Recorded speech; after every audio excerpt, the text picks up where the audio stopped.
Urusi imetangaza kuwa inafuatilia kwa makini maendeleo yanayohusiana na taarifa za uwezekano wa mashambulizi ya kijeshi ya Marekani nchini Nigeria baada ya Rais Donald Trump kuamuru jeshi la Marekani kuandaa mikakati ya kujibu vitisho vya kigaidi vinavyolenga jamii za Wakristo.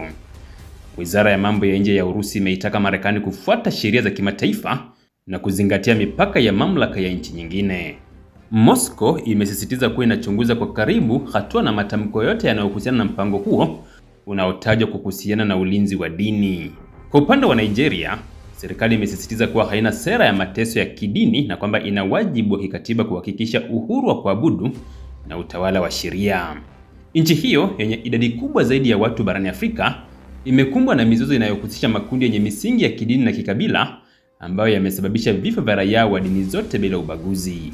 Wachambuzi wa kimataifa wanadai kuwa kauli kali kutoka Washington huenda zikahusiana na mvutano wa kidiplomasia kati ya Marekani na Nigeria baada ya serikali ya Abuja kukataa ombi la Marekani la kupokea wahamiaji wasiokuwa raia wa Nigeria waliotolewa nchini humo.